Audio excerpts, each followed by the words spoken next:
अस्सलाम वालेकुम स्टूडेंट्स। आज हम करेंगे algebra application elementary linear algebra application version. ठीक है, ये बुक हम स्टार्ट करेंगे चैप्टर नंबर 1 की। आज हम थ्योरी रीड करेंगे।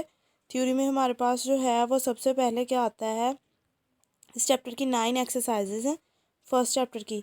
ये देखें, introduction to system of linear equation, ये आती हैं हमारे पास सबसे पहली एक्सरसाइज। हम यही स्टार्ट करेंगे।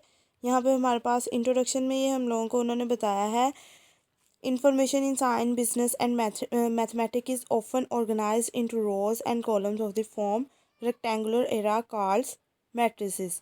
यही वो चीज़ें जो हम पहले से पढ़ते आ रहे हैं, वही इसमें सारी रिवाइज हो रही हैं।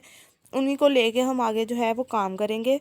सबसे पहले हमारे पास आती है कि introduction to system of linear equation 1.1 है हमारे पास। ये system of linear equations and their solution consist one of the major topic that we will study in this course. In the first section, we will introduce some basic terminology and discuss a method of solving such a system. सबसे पहले तो हमारे पास आता है कि जो हमारे पास equation होती है, लीनियर इक्वेशन, वो किस फॉर्म की होती है।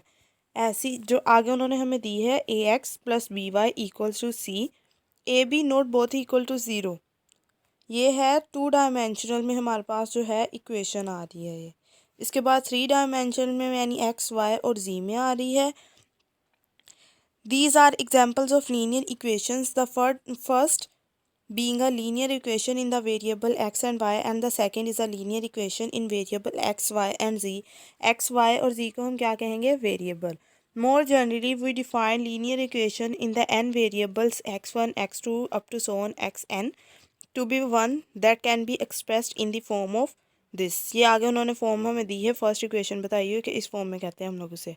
फिर उसके बाद आता है a1, a2, a3 and b up to so on an and b are constant and the a's are not all equal to zero. सारे के सारे a की जो वैल्यूज़ हैं वो नॉट इक्वल टू ज़ीरो होनी चाहिए हमारे पास। In the special cases where n equals to 2 and n equals to 3। नीचे उन्होंने हमें 2 इक्वेशंस दी हैं जिसमें n जो है वो इक्वल टू 2 है, यानी a जो है a1 a2 तक जा रहा है और जो है वो a3 तक जा रहा है सेकेंड इक्वेशन में। लेकिन साथ में उन्होंने लिखा है a1 a2 not both equal to zero. उसके बाद है in special case where b equals to zero, equation 1 has the form this. b को ज़ीरो लिख लिया हम लोगों ने, इक्वेशन 1 में b की जगह लिख लिया ज़ीरो। ये इक्वेशन हमारे पास एक न्यू इक्वेशन इंट्रोड्यूस करवाती है जिसे हम कहते हैं homogeneous linear equation in the variable x1 x2 up to so on xn। ये हमने 4 इक्वेशंस पढ़ी हैं हम, ठीक है। उसके बाद हमारे पास आ रही है एग्जाम्पल्स हैं। उन्होंने एग्जाम्पल्स में हमें कुछ इक्वेशंस दी हैं, बताया है कि ये कौन कौन सी जो है वो हमारे पास आ रही है, लीनियर है और कौन सी नहीं है। फर्स्ट पहली बात जो लीनियर इक्वेशंस को चेक करने के लिए आपके पास होती है कि एक्स वाई जी जितने मर्जी आपके पास वेरिएबल्स हों, उनकी पावर जो है वो हमेशा 1 होती है। लीनियर का मतलब ही 1 होता है, ठीक है। इसके बाद हमारे पास यहाँ पे देखें, फर्स्ट 4 इक्वेशंस देखें आप और सेकंड 4 देखें। फर्स्ट वालियों को देखें, सब में एक्स और वाई और जी जो भी आ रहा है उसकी पावर जो है वो 1 है। लेकिन जब सेकंड पे आते हैं तो सेकंड में जो 4 इक्वेशन हैं उसमें पावर्स जो हैं वो चेंज आती हैं, ठीक है। ये वाली हमारे पास नॉट लीनियर इक्वेशंस हैं। ना ही हमारे पास प्रोडक्ट में होना चाहिए कोई भी 2 वेरिएबल्स, ना ही उनकी पावर 1 से ज़्यादा होनी चाहिए या 1 से कम होनी चाहिए, सिर्फ 1 होनी चाहिए।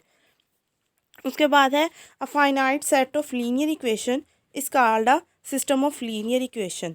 यानी अगर हमारे पास इक्वेशंस दी हुई हैं, हमें पता है कि कितनी इक्वेशंस हैं, 3 हैं, 4 हैं, 5 हैं, तो इन इक्वेशंस को हम कहेंगे सिस्टम ऑफ लीनियर इक्वेशन और मोर ब्रीफली लीनियर सिस्टम।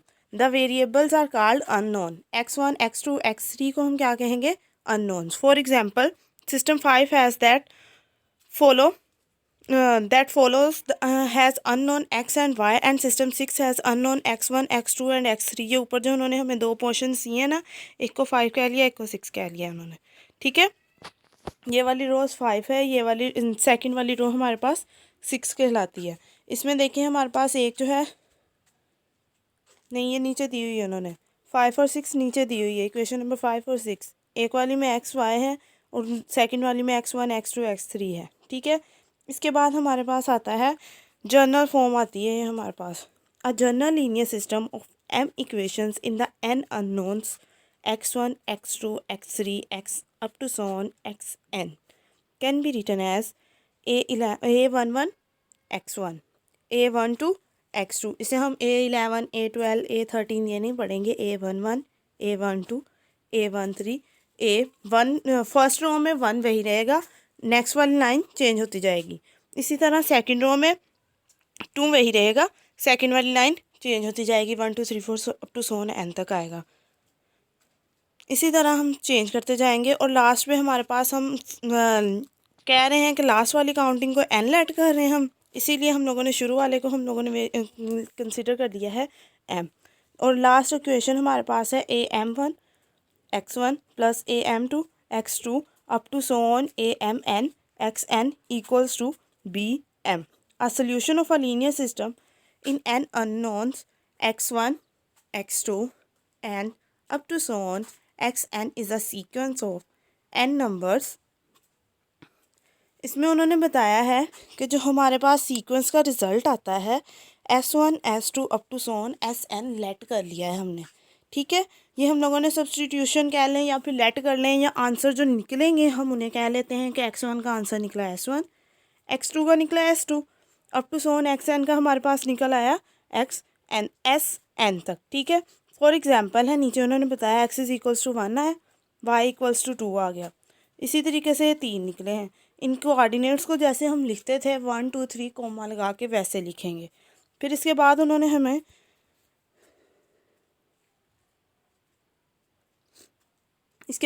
हमारे पास ये इक्वेशन जैसे ऊपर लिखा था ना x1 इक्वल्स टू S1, वो लिख के उन्होंने बताया है इसी तरीके से हम S1, S2, S3 को रिप्रेजेंट कर सकते हैं। S1 के बाद कोमा, S2 के बाद कोमा, S3 के बाद comma, up to so on जितने अननोन वेरिएबल्स हैं हमारे पास उनको लिख के उनके इर्द गिर्द ब्रैकेट लगा देनी है। And it is called the order n topple which with this notation it is understood that the variable appear in the same order in equation if n is equals to 2। आगे ये बात discuss हो रही है कि अगर n जो है वो हमारे पास 2 हो, यानी हम लोगों के पास वेरिएबल्स जो हैं वो 2 हैं, तो हमारे पास जो ऑर्डर होगा वो ऑर्डर पेयर कहलाएगा। लेकिन अगर वेरिएबल्स 3 होंगे तो ट्रिपल ऑर्डर ट्रिपल कहलाएगा। इसी तरह 4 का ऑर्डर अलग होगा। उसके बाद हमारे पास है linear system in two unknown arises in connection with intersection of lines. ये थोड़ा सा है, इसको आपने बस रीड कर लेना है, ठीक है। और उन्होंने हमारे पास एक ये लाइन है, in general we say that the linear system inconsistent if it has at least one solution. जो भी लीनियर सिस्टम आएगा यानी एक्स वाई में हमारे पास इक्वेशंस आएंगी, उनका कोई ना कोई सोल्यूशन निकलेगा। अगर एक सोल्यूशन आता है, 2 इक्वेशन दी हैं, दोनों को अगर एक आंसर आ जाता है हमारे पास तो वो कंसिस्टेंट है। अगर answer one solution and inconsistent if it has no solution, अगर सोल्यूशन निकलता ही नहीं है तो वो क्या कहलाएगा, इनकंसिस्टेंट। आगे उन्होंने ग्राफ ड्रॉ किया हुआ है थोड़ा सा,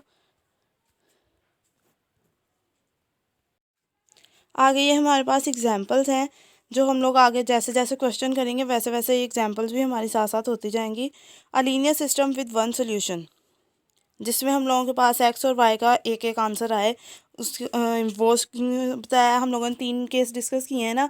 1 सोल्यूशन आएगा, नो सोल्यूशन आएगा एंड इन्फिनिटी सोल्यूशन आएगा, यानी बहुत सारे जिसके आंसर्स हों, जो हमने ऊपर ग्राफ में देखा है। ये इसमें यहाँ पे देखें उन्होंने कहा है नो सोल्यूशन, 1 सोल्यूशन, अगर जो है वो एक दूसरे को कट करेगी तो 1 सोल्यूशन, और ये वाली लाइन इन्फिनिटी सोल्यूशन को डिस्कस करेगी।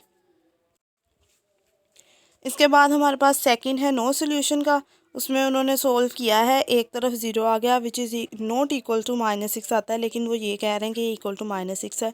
इसका मतलब है इस इक्वेशन का सोल्यूशन ही नहीं निकलता।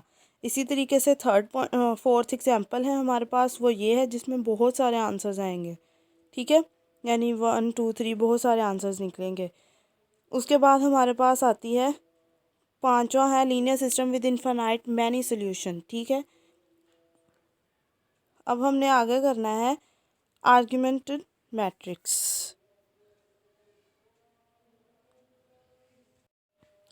सिंपली जो हमारे पास इक्वेशंस हैं ना, उनके जो हमारे पास कॉन्स्टेंट्स होंगे A11, A12, A1 up to so on n, इन सब को जो है वो हम लोगों ने लिखना है एक मैट्रिक्स की फॉर्म में।